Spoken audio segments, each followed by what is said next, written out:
ಇದು ಬಹಳ ಗಂಭೀರವಾಗಿರ್ತಕ್ಕಂಥ ವಿಚಾರ. ಒಬ್ಬ ಸೀನಿಯರ್ ಅಡ್ವೊಕೇಟ್ ಹೇಳ್ತಾರೆ ಕೇರಳದಲ್ಲೂ ಕೂಡ ರೆಸಲ್ಯೂಷನ್ ಪಾಸ್ ಮಾಡಬೇಕು ಅನ್ನುವ ವಿಚಾರವೂ ಕೂಡ ಪ್ರಸ್ತಾಪ ಆಗಿರುವಂಥದ್ದು. ಹಾಗಾಗಿ ನಾನು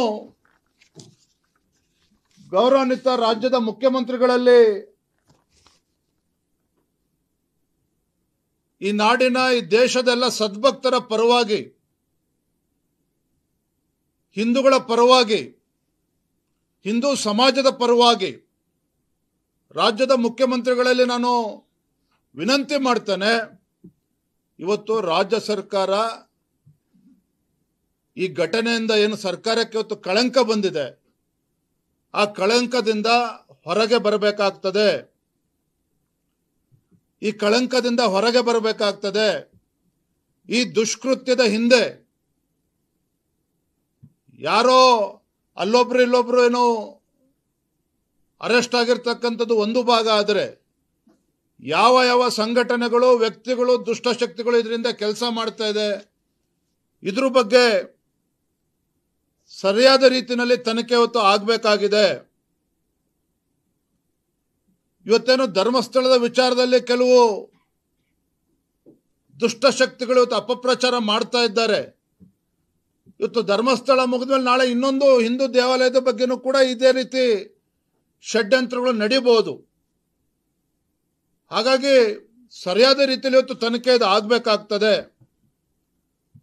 ಹಾಗಾಗಿ ನಾವು ರಾಜ್ಯ ಸರ್ಕಾರಕ್ಕೆ, ಕಾಂಗ್ರೆಸ್ ಸರ್ಕಾರಕ್ಕೆ, ಮಾನ್ಯ ಮುಖ್ಯಮಂತ್ರಿಗಳಲ್ಲಿ ಆಗ್ರಹ ಮಾಡ್ತಾ ಇದ್ದೇವೆ. ಯಾವ ಆತುರವನ್ನ SIT ಘಟನೆ ಮಾಡುವ ಸಂದರ್ಭದಲ್ಲಿ ಮಾಡಿದ್ದೀರಿ, ಅದೇ ಆತುರದಿಂದ ಅಂದರೆ ವಿತೌಟ್ ಎನಿ ಫರ್ದರ್ ಡಿಲೇ ಇವತ್ತು ರಾಜ್ಯ ಸರ್ಕಾರ ಸಂಪೂರ್ಣ ತನಿಖೆ ನಿಷ್ಪಕ್ಷಪಾತವಾಗಿ ನಡೀಬೇಕು. ಕೋಟ್ಯಾಂತರ ಭಕ್ತರಲ್ಲಿ ಇವತ್ತು ನಂಬಿಕೆ ಬರೋ ರೀತಿಯಲ್ಲಿ ತನಿಖೆ ಆಗಬೇಕು ಅಂತ ಹೇಳಿದ್ರೆ ಈ ತನಿಖೆ NIAಗೆ ಕೊಡಬೇಕು ಅಂತೇಳಿ ಮಾನ್ಯ ಮುಖ್ಯಮಂತ್ರಿಗಳನ್ನ ನಾನು ಆಗ್ರಹ ಮಾಡ್ತಾ ಇದ್ದೇನೆ. Mister chief minister should hand over the investigation to National Investigative Agency NIA. ಅದು ಮಾಡೋದ್ರಿಂದ ರಾಜ್ಯದ ಜನತೆಗೆ ಮತ್ತು ಭಕ್ತರಿಗೆ ಸರ್ಕಾರದ ಬಗ್ಗೆ ವಿಶ್ವಾಸನೂ ಬರ್ತದೆ.